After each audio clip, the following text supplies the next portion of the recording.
Hello, listeners of the Love Your Life show. I am so excited that you clicked play on this episode. We have a return guest. You enjoyed listening to her expertise and knowledge so much in the past. I brought her back, and last time we were talking about myths around menopause and perimenopause. This time we're talking about her new book, The Bedroom Gap. So if you have ever had any of the questions like what happens to sex in midlife? Why don't women want sex anymore? What is sexual burnout? Hey, Dr. Maria Sophocles is on the show today to talk about. She's a menopause expert, a sexual pleasure promoter, women's health advocate, TED speaker, pioneering gynecologist. She's been in the practice for 29 or 30 years.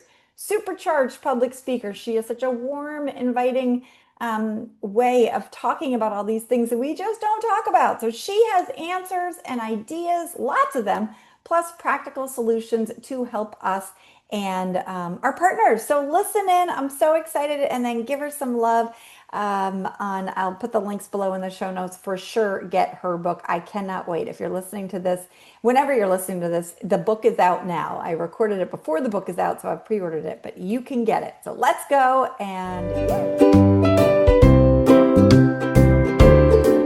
hello and welcome again to the Love Your Life show, Dr. Sophocles. I'm so excited to have you here. Your last episode on busting the myths of menopause is still a top downloaded episode. And this one on the bedroom gap is going to be, I have great expectations for it because Awesome.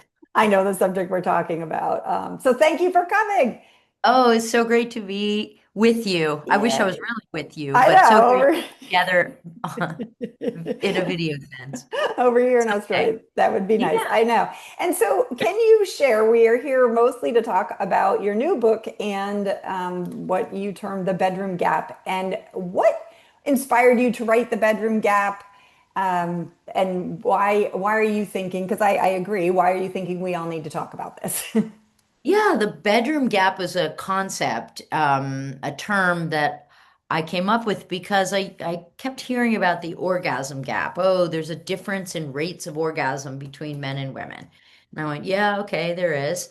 But it didn't feel like it was really telling the whole story. I would have women, I've been a doctor for 30 years, and I've watched women come into my office just saying either that they felt broken or they didn't know what was wrong with them, but they didn't want to have sex anymore, but their male partner seemed to want to always have sex.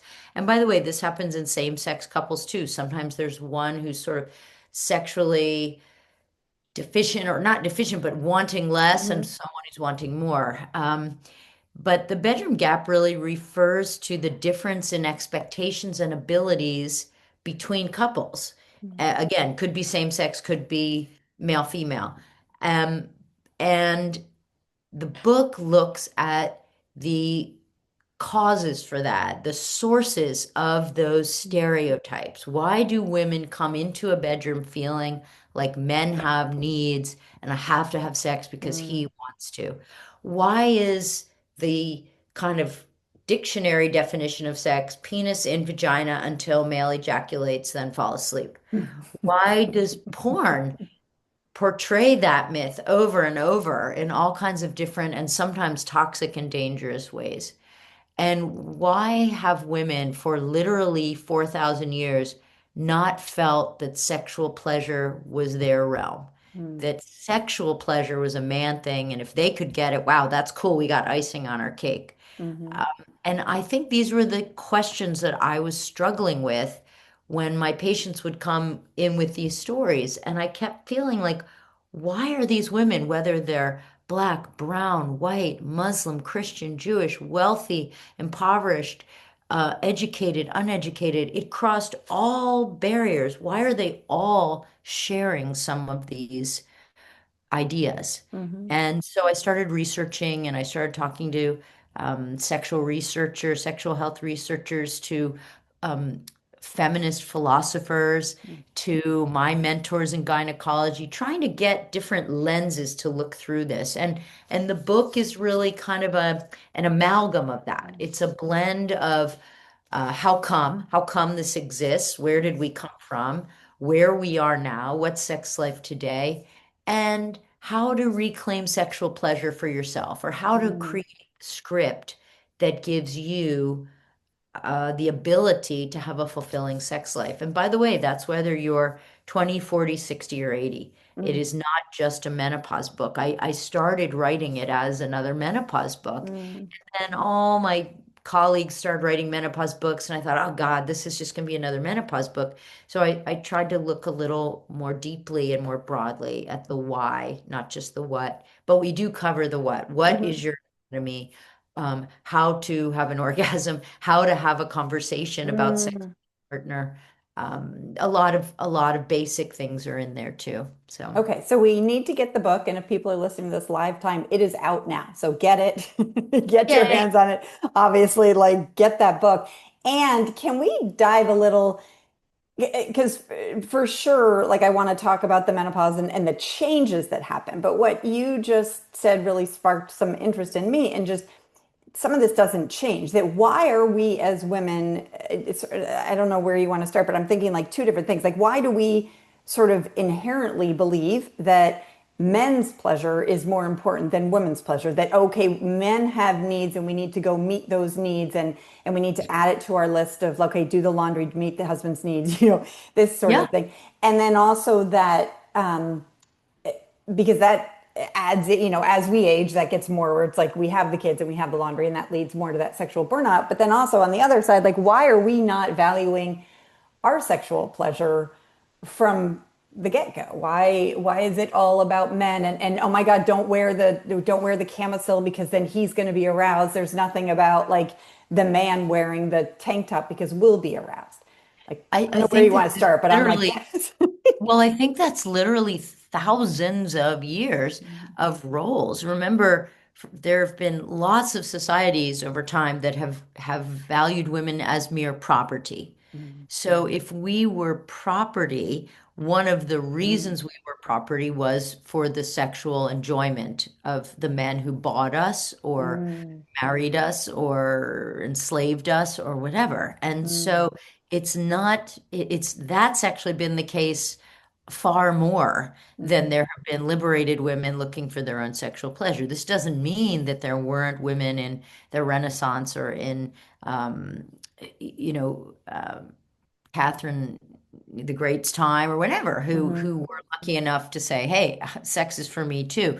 It doesn't Right, mean but that then didn't. they get the red letter, and then so yeah, I get what you're Yeah. saying. Like, But over time, exactly. when you look at history, that's the rule of thumb has much more been women serve men in many ways, right? In Mhm, many, many ways. And one of those modes of service has been for male sexual pleasure. And you would think women like you and I that wouldn't possibly bleed down to us would be diluted or it wouldn't, but it does. And the mhm, reason I know it does is after 30 years and 85,000 patient visits of women sitting one on one looking me in the eye saying just that. Well, mhm, I don't have any interest, but my husband really does, and I really want him to be happy. That's just a diluted version of I mhm. really have to do this for him.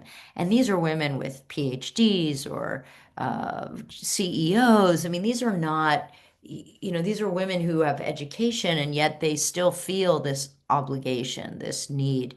So why is it? I think it's just historical precedent, really blended with sociocultural kind of standards, Right. really. And so we have that woman who it's just interesting again. Like we have that, like, I want him to be happy. And like maybe the couple that starts when they have sort of a more equal desire, you're in that stage, you're like, oh yeah, you don't have the kids, whatever. You're like all into it and you have some of that conditioning put aside. Because I think there is a period, at least personally, when I think back, Yeah. there was a period where it's like more approved that you could like experiment a little, or like kissing would be fun, or like it was sort Yeah. of, there And was and you some. always can, but I kind of want to go way back, Susie, Mhm. to like teenage, like our sexual debut when we're first teenagers.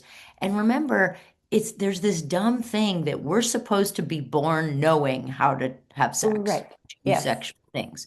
There's not a formal, it's not like driving, where Hmm. it's like actually you can't get on the road until you pass this test, right? For the safety of everyone. Can Hmm. you imagine if we had to have the same thing? Like you Right. have to watch these Just three get in the videos. car. which would actually be amazing. They could be about consent, they could be about pleasure, they could be about contraception. I mean, there could be like a mandatory 3 videos, Yes. but we don't do that. And so people sort of have this, all people have a bit of an insecurity of, I hope I'm doing it right. Hmm. So where do they go for learning? To porn, right? Hmm. That's the most popular way people learn about sex. And unfortunately, the porn industry is globally governed by just a few conglomerates that are male owned, Mm. male funded, male directed, Mm. and the films are mostly through the male gaze. They Hmm. think, what would men want to see? And that's not 100% of porn, but that's by and large Hmm. almost all porn. Luckily, there are some female directors like Erica Lust Hmm. who are trying to make female forward or female friendly films.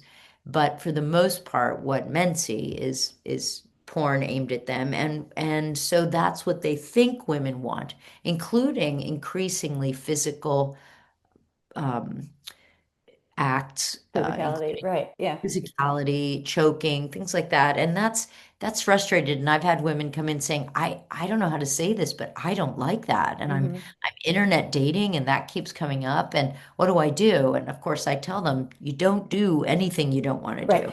You have to speak Starting up and there. say your Right. boundaries. But again, they feel they don't want to wreck the moment for the guy.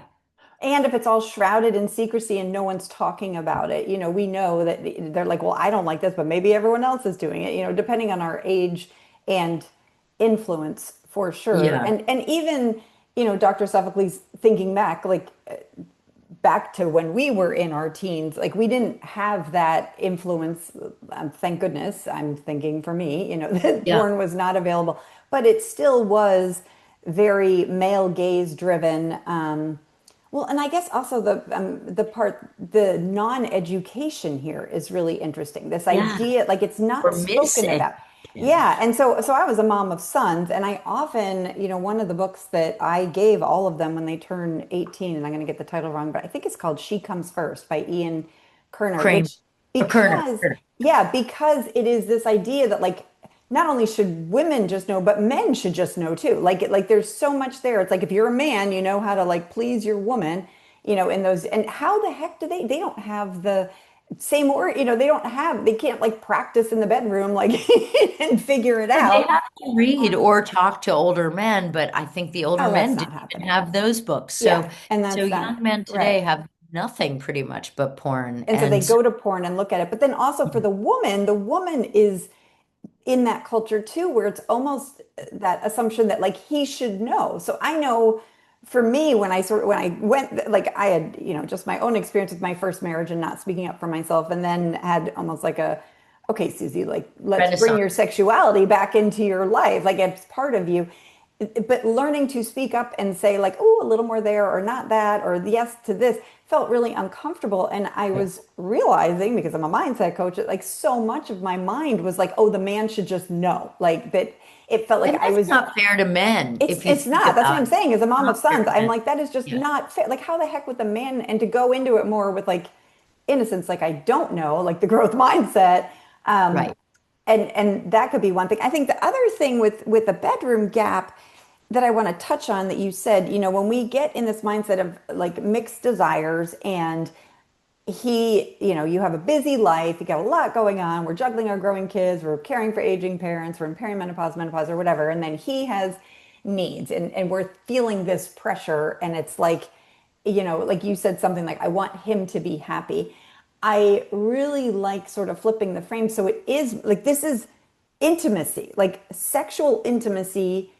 Hopefully in a committed relationship you also have some emotional intimacy, so could we possibly have the conversation as to why she's so stressed out? Like could we look at the bigger picture, the whole mental load, the emotional labor, the like let's not add something else to her list, but get Right. a like, because I think as I have been that mom with the busy kids, I never slowed down enough to really think like, why am I so resentful about the sex and why do I not want the sex? And if I had had, some opportunity to talk with someone and say like, oh, it's because I have all these other, like, do I actually want to have sex? Like, I think I probably Right. would have said, yeah. Like, do I want that part of my relationship to be more fulfilling? Yes, but how do we get there And when, how do I prioritize it? Because prioritize and sex are almost never put in the same. mm-mm, We prioritize, that the baby is warm if we take it out for a walk. We prioritize that we have to get dinner ready. We don't prioritize sex. It sort of gets sloppy seconds. And well, so, I'm not going to prioritize something I'm not enjoying, first of all. So, like, yes, agree, that's, agree, agree. like if But it's the, but it's think of it a little like exercise, right? How many people do hmm you know that say, "Well, I just don't have time to exercise," because you don't prioritize it. hmm If you prioritize it and you put it in your calendar as if it's a Zoom meeting with your boss yes. every day from 7:30 to 8 o'clock, hmm you will do it because it's there and it's you have to do it. If you just do it when you kind of have a free minute, you hmm won't do it. And I think sex goes by the wayside because we lead very busy lives. There's no question.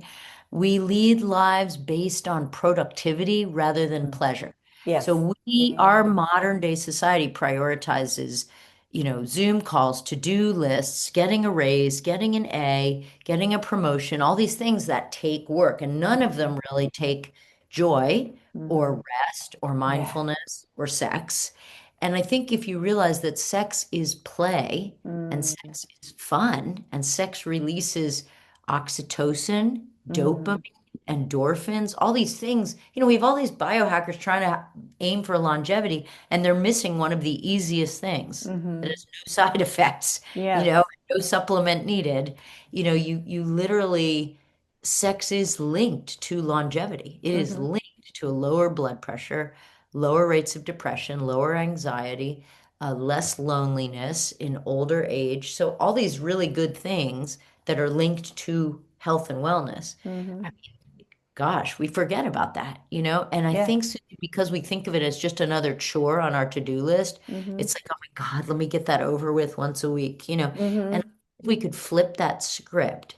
And the way women can flip that script, I think, is to think about what actually brings you, if you're a woman, joy. Is it touching yourself? Is it a massage? Is it the shower head between your legs? What feels good?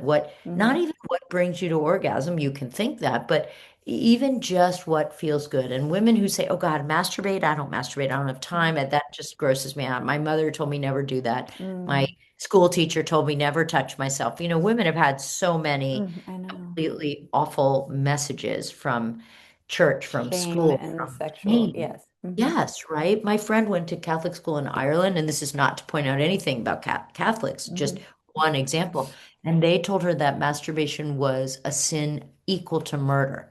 I mean, what is she supposed to do as an 8-year-old Oh, girl if that's so you think, scary because then you get wow, the urge and you think you're this like massive sinner. awful Yes. person? Right, Yeah. right.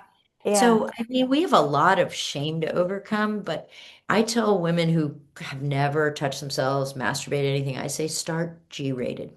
Just Mm, touch your arm, just stroke the inner mm, aspect of your arm and see how it feels. Because for most mm, people, it feels really good. mm-hmm, Or find a part of the body that does feel good, your neck, mm-hmm, your breast, whatever. Know what feels good to you so that you can learn to say that to a partner. You know what I really love? And this is a great way to start a conversation to say, last week when we were at the coast and we were just relaxing and you were just stroking my arm or giving me a scalp massage, that was so relaxing to me, mm-hmm, but it was actually also kind of a turn on. mm-hmm. Who wouldn't want to hear that, Yeah. right?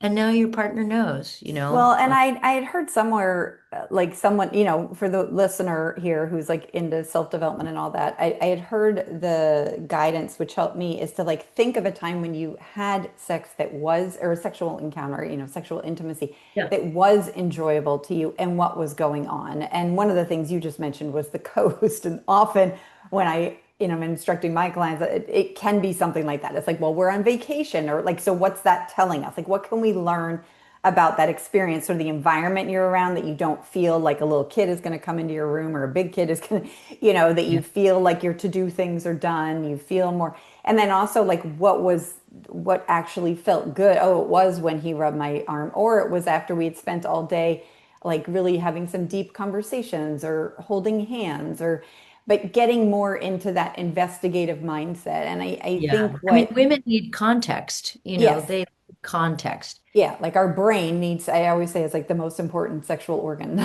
What's happening in They our need brain. to, they need to Um, feel this is part of an intimate moment or gesture, not yeah. just, Well, I'm standing next to someone and now I'm aroused, let's go. which leads me to this part, and I'm sorry to interrupt, but I think it's this part that like the woman needs to act. I think there would be listeners that like don't quite believe that it could be fun, joy. Like, earlier you were saying prioritize joy, fun, connection. Like, yes, we can prioritize it like a gym workout. And Yeah. that is something to be like, I feel like once you have the conversation or the connection with your husband, like now for sure, like I prioritize it like a gym workout. Like it is definitely like something that we're like, no, we just make this happen because we, have been married for 8 years, and it's like, you aren't in that honeymoon phase anymore. You're like, sometimes we'll get the urge, but other times it's like, no, let's make this happen. This is important to our relationship. We want to stay emotionally connected. So it's easier to go to the gym once you've had that buy off out afterwards where you're like, oh, I am stronger. My arms are less, whatever. But for the woman And who that's, isn't there yet, who's like, what the heck, Dr. Sophocles? Like, if there's what play, joy, like it's like a wham bam done. There's nothing in it for me. So how could we like get her started mhm. in thinking that like this could be something that she wants, that could be life fulfilling, I, that I could think be two things. Yeah. I think like help. one is to get her to know herself, know Mhm, what brings her pleasure. Use a toy, use your finger, use the shower head, whatever it is on your arms, on your breasts, on your genitals that feels good, so that you know what feels good. mhm, Women who orgasm have a much easier time talking about what makes them happy sexually. mhm, Women who orgasm with a partner more easily. Women who orgasm from masturbation, that is. And so a recent study actually just showed that women who masturbate actually have better control over menopause symptoms. So mm, that's an interesting bit. yeah. But I think knowing yourself is really, really important. That's the first thing. But the second thing is communication with your partner and Mhm, getting the courage to have that first chat. And an incredibly huge number of couples do not talk about sex. They do mhm, it, they do all kinds of intimate things, but they do not talk about it. And the first conversation's the hardest. And I would say start by don't have it just before sex. That's the worst thing you right. could do. It's gonna Wouldn't kill the necessarily vibe, do right? it right after sex. I would do it in a neutral time, like in a Mm, car or on a walk, where you're mhm, both looking forward, so no one's going to see this eye roll or weird face. And I would start with a compliment. yes. Would say that something you love about being intimate with this person is Mhm, XYZ. Um, but maybe something you wish for more of would be, you know, DEF. mhm, And or you could say, and there's nothing wrong with saying this. People are afraid. They're afraid the partner's going to look at them like they have foreheads. But you have to get it out there. You have to mhm, pop the pimple, so to speak. So mhm, I think one thing you can say is that, I know we haven't had sex in a while, or I know we really haven't had sex much at all lately or for a long time. But say, I really miss intimacy, but I have to confess, what I miss the most is not the penis and vagina have an orgasm part. It's really the cuddling, it's the mhm. tenderness, it's the deep kisses you used to give me, or something like that. Yeah.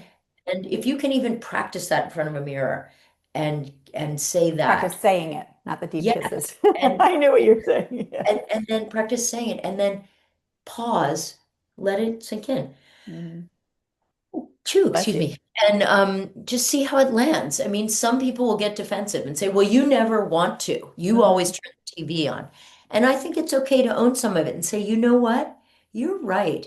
I've mhm, gotten to where I really don't want to. But one reason is that I always feel like it has to culminate in, an orgasm. And mhm, frankly, I don't always feel I can come to orgasm, and I don't always feel like it feels like a chore. And I mhm, hate saying that to you because I love you and I want you to be happy. But I would love it if our intimate relationship didn't have to always be the same. If we could mhm, try just some cuddling, and even say, in fact, I would love to set a little homework goal for us, like every Friday afternoon for 30 minutes.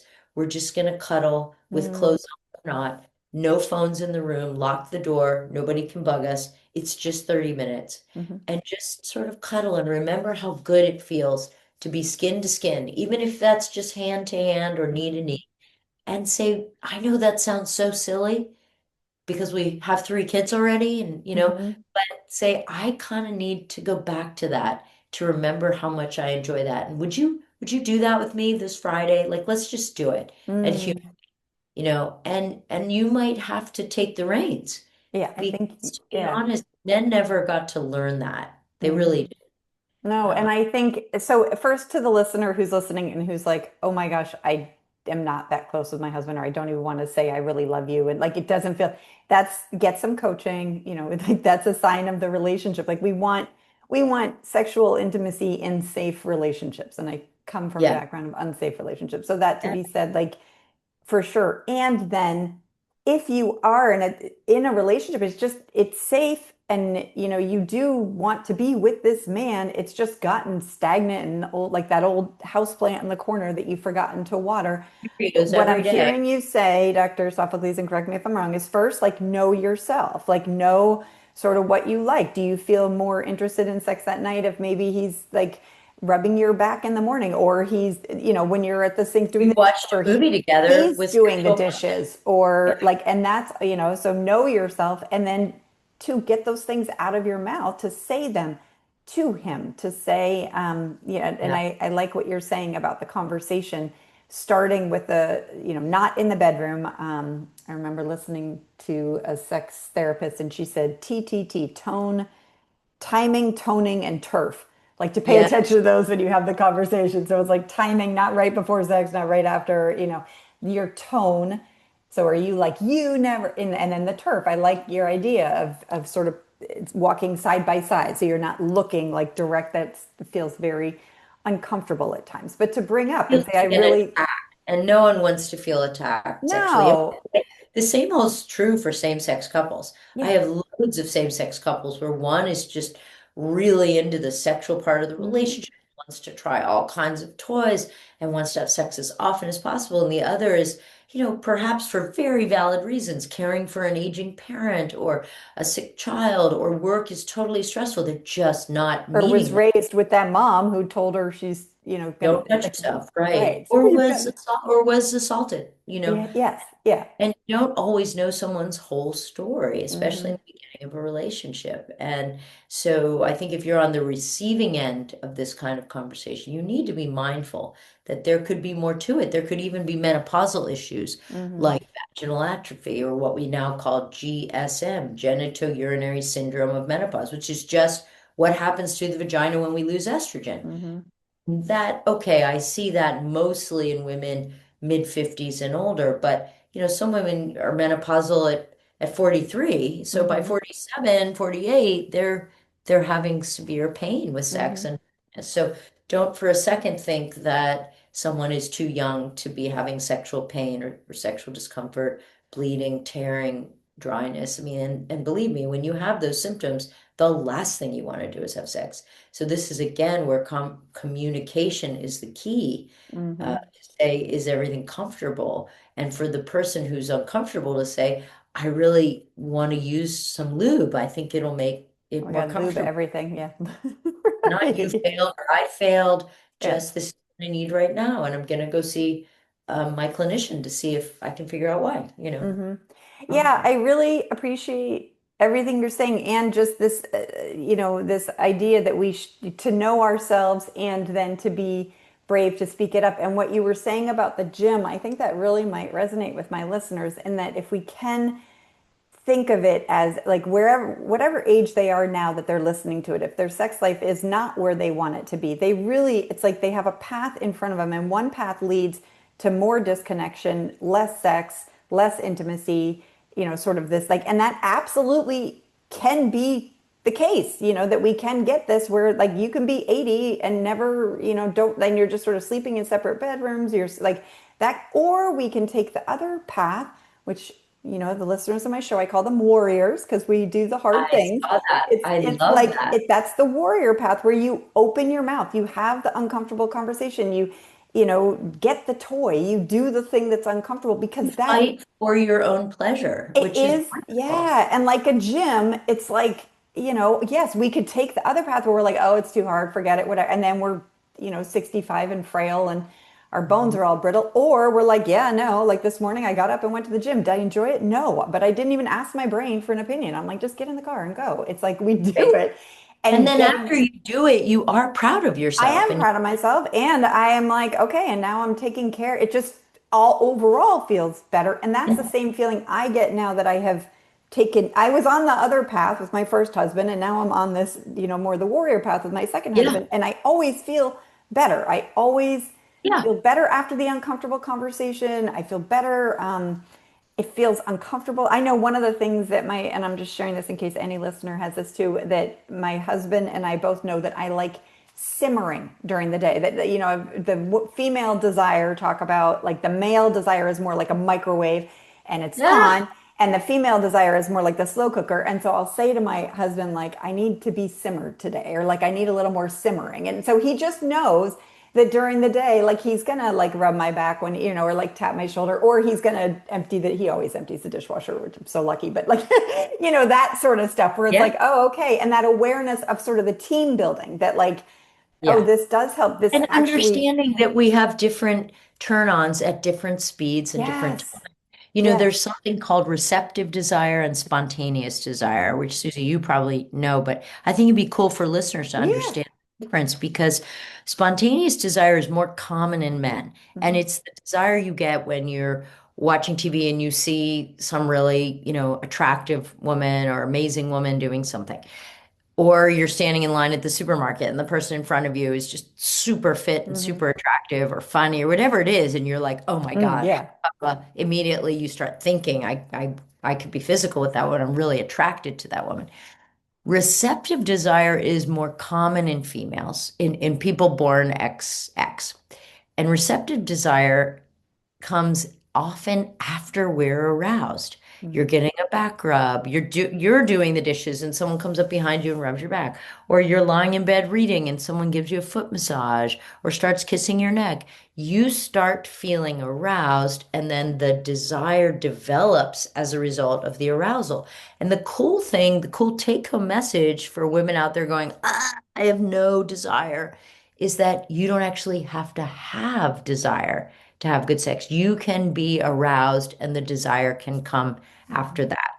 And I think this is actually another way of saying we can give you grace to not have to have baseline Hmm. desire. If you have a willing partner who who can arouse you, or you can be aroused by yourself by reading something or listening. There are apps now where you can listen to erotic content Hmm. or watching something on TV, you can become aroused and then you tuck that away and then you have an increased desire for sex. So there are ways like that to Yeah. to increase It's desire. like the gym. It's like you just get to the gym. Like just get in the bedroom or like just get the, Yeah. the arm rubbing. And to me, again, it's like so much mindset. Like reminding because when we're resentful and we're pissy and we're, our brain is looking for someone to blame. So we're going to blame him. And, like the kids are hard. So let's blame him. And then he wants Yeah. sex and we feel this pressure and we're just like, whatever versus like having some sort of mindset of like this is good for me long, which path am I on, and let me just get in the room, let me just snuggle, let me just see, and like just not beating yourself up that something's wrong, that you don't have this Giving desire, that yourself you permission to yes, give have it yourself permission. to not be what you think you're supposed to be based on Hollywood, which is a woman who has an orgasm from penis and vagina Right. sex 6 seconds after the sex scene starts, standing up, fully clothed. It's like, Yes. Like what, wow, on okay. what planet? On what In the planet? shower I'm like, how the heck, that is like the most In the uncomfortable shower, sex. like 3 seconds Yes. after they get in the shower. And that's just not, I can't say it's impossible, but Right. look, what is it? 80 something percent of women literally can only orgasm from clitoral stimulation. They don't orgasm just from penis and vagina anyway. But Hollywood, that's not convenient for Yeah. Hollywood. Oh. So you get a lot of misinformation. And And I then we think don't talk about it. And yeah. yeah, and it sets us up for feeling like a failure We're personally. broken, what's wrong with me, that sort of stuff. So I do think that, the listener listening in to just, the takeaway for me is to begin to learn about yourself and then also be open to have that conversation with your partner because if you don't, you're going down that other path. And I guess I just want to paint the picture of this other path that because I think people just assume they're like, oh no, you don't have sex as you get older. Or you're like, but it actually can be wonderful. Like the older Yeah, you get, you have liberating. more time, you have less kids around, you can experiment more. There's not as much pressure. There aren't as many dishes, and that can be possible, and that intimate connection is worth It's working for. beautiful Right. and it can build and build on itself. And also remember you have the luxury of not having to worry about getting pregnant once you're Yes. menopausal. Yeah. Even before you're menopausal, you have the luxury sometimes of kids out of the house Mhm. or more time. And I think what happens naturally is women start feeling kind of liberated, kind of curious about a bit of a sexual renaissance. I mean, I have some women that say, no, I just don't ever want to do it again. But I have a lot who say either I'm divorced or I'm widowed or I'm Mhm. single and I'd like to see what's out there and I'd like to learn about different positions and different Mhm. things. And I've never used a toy. And I have a lot of women and I, I thought, oh, it's all these menopausal women coming in their 50s, but I have women 45 and 35 Mhm. kind of coming in saying, look, I'm not in menopause or anything yet, but I'm kind of feeling like I don't want to wait to have to learn about things. How do I Mhm. learn about things? There is a very cool website, by the way, called Mm. OMGYES, Yes. OMG, right? And Yeah. it's a way that people just put their own um videos on that. So Mhm. that's just one way. I Yeah. mean, obviously books like The Bedroom Gap is Yeah. is another The way you bedroom can learn. gap yeah, a great one. And I guess I'm just laughing because you were saying like all these people and you sort of as women, I think we're getting this more feminist idea of like, wait, what about me? And we're learning that, we have like our sexual pleasure is important and maybe listening to us. And one of my clients, she's in a long-term marriage. I think they've been married at least 15 years. She was telling we were talking about it in a session. And the next session, she came back. She's like, Susie, my husband almost fell off the bed because she brought a toy into. She's like, can we use this while we're having sex? And he was like, Nice. wait, Yeah. like he didn't even know that she had it. And she was like, we use technology in all other areas to make our life good. Why can't? And he was like so into it. But his first thing was like, oh my God, did I do something wrong? Like it's something, it's Yes. just both genders are coming at it from a wounded place.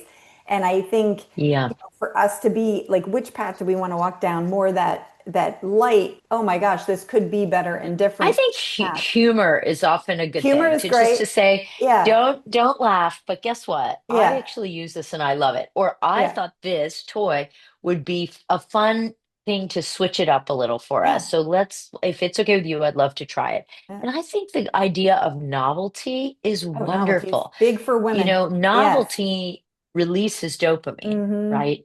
And this is why some people cheat. They need something new always. Yeah. But imagine if you introduce novelty within the confines of a beautiful, intimate Oh, yeah. relationship. Wow, you get the dopamine hit without having to go have an affair and risk your marriage or Yeah, I mean, we whatever. could talk for hours on that because I feel like that's another thing I heard is that the woman craves more novelty than the man, which is not what we assume. But anyhow, I want to get to we've been spending a lot of time talking about the couples that were like me, that were like, Yeah, it's like to do sex, like another list, and you're just like, yeah, but what about yeah, the couple that wasn't like that? That the woman her desire was high and she was thinking, oh my gosh, this is, they had a fine sexual relationship and everything was fine. And then she hits 45 and 50 and perimenopause and she's like, what the heck is going on? What's happening? And yeah. how can we help that woman who might be thinking, Well, oh my God, I'm broken. This is done. It's all downhill from yeah, here.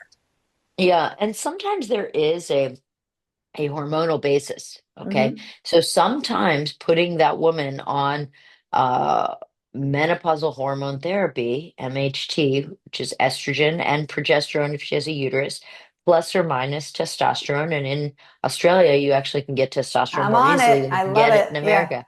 I know, that's good. Sometimes these really help. They really Hmm. nudge the libido. I don't know if you found that, Susie. Um, and other times they don't. And if they're not helping, then you need to look at what other factors could cause this. Relationship issues, self-esteem issues, plain and simple time, too busy, big job, too Hmm. much on my plate issues. I don't know, kids still sleeping in the same room, mother-in-law sleeping next door. I mean, we Right. have all different kinds of things that could just kill a relationship. But for sure, some of the emotional up and downs of perimenopause mirror the hormonal up and downs of Hmm. perimenopause.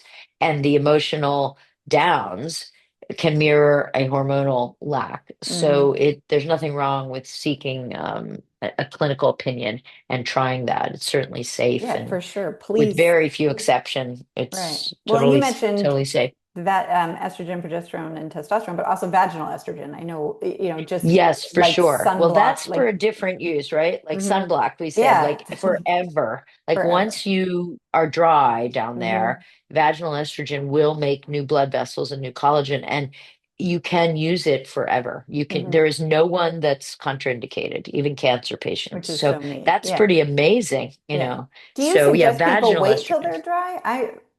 Well, no, I mean, in an ideal world, you would start this sort of at 50, even if the dryness wasn't coming to Okay. 55, or start it at the first sign. I mean, I think it's sort of silly for a 20-year-old to use it because they're Right. making plenty of Right. estrogen, plenty of moisture on their own.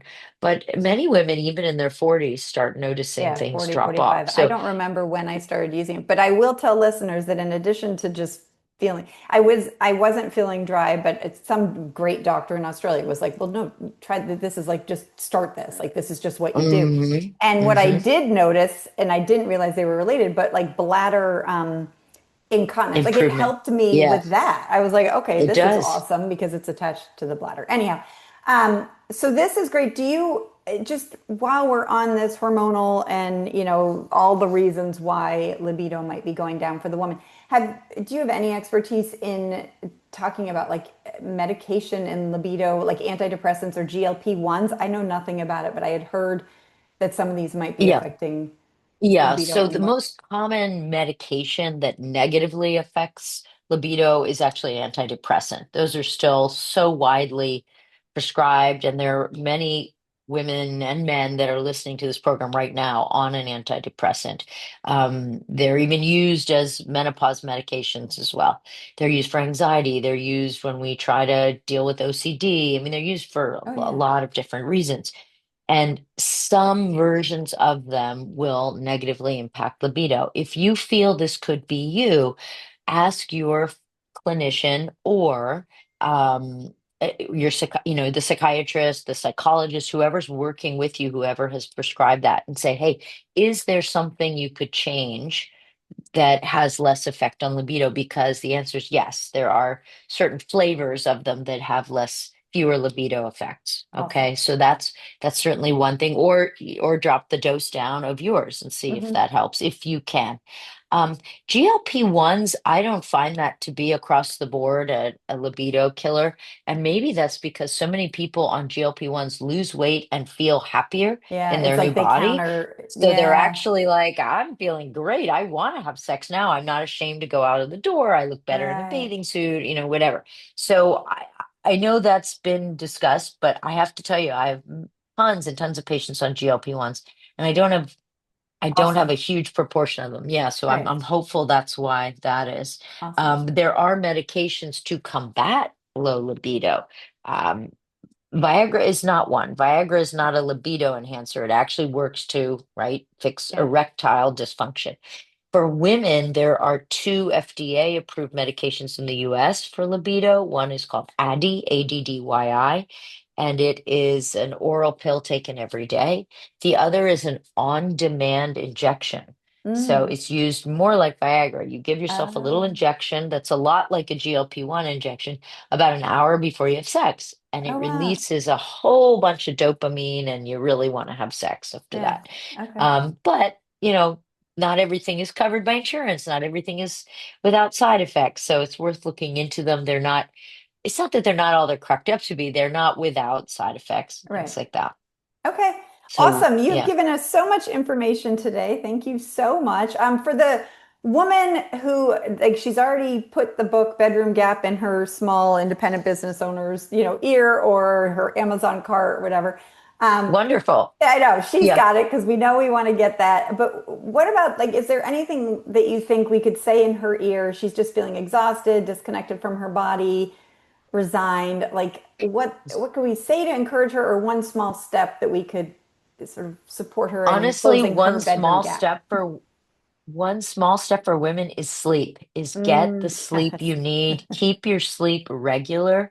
And Mm, whether you need an aura ring to track it or you hmm. just try to stay within an hour of your bedtime every day, when women sleep Mm, better, they're more interested in sex and hmm. they eat better. On average, women eat 250 calories a day less when they Isn't sleep that well. fascinating? Like, it's all about Isn't that sleep. amazing? I know, but Yeah, then so we don't get sleep the is sleep because of really menopause, Dr. Sophocles. So well, I know. So you got to straighten that I'm out. working on it. You Right, can look, exactly. go on my website, Maria Sophocles MD, and you can find me if you need help with that. But we should get your sleep straightened out because it better sleep lets you have more interest in joyful things in life, including Yeah. sex. I think Yeah. that's sort of I one mean, for thing. sure. Yeah, it's like getting the door. And I Thank you. think the That's second so is just helpful. practice communication. Practice. Mm, Once you have that first talk and you're like, oh my God, that was so hard you could say, what if I did this quarterly? What if hmm every quarter hmm. I said, you know what I loved was last Wednesday, blah, blah, blah, but I didn't love that. And the more you do it, the better you will get at it and at asking for what you want without being pushy or feeling anything Yeah. other than entitled to it, It really, honestly. it becomes, as listeners of the show, it's like the first time you do it, it's so hard. And then after that, it just becomes routine. I know, like, even in the bedroom, like the first time I was like, Yeah, oh, could you, do a little more on this side or like a little less over here? I remember when I first said that, I was like, oh my God. right. But I'm now going to I'm be like, it's like, judged. yeah, all the time. I'm just like, how the heck does he know? He doesn't have my body. And some days I like my breast being touched, and some days I'm like, He hands doesn't off, know. mate. Like, Yeah, he doesn't he know. needs He to, doesn't he know. needs to be And told. and So, believe it or not, most men appreciate it. They might even oh yeah, initially be like, "What?" Or whatever, but they ultimately want you to be happy and be satisfied sexually. They yes. do. That's good for them. Yes, I think So that is really that's important to hear. I don't want to skate over that. That most men, like, that is, they get enjoyment out of our enjoyment. They, in the same way we are just programmed to be like the servers and the helpers for them.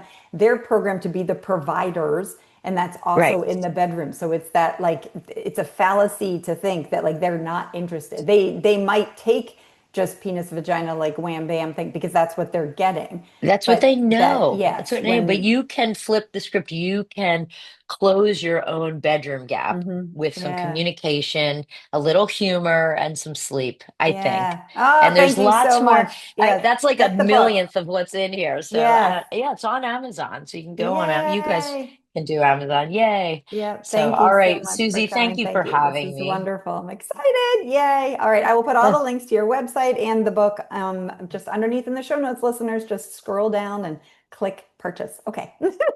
Thank you. Thanks.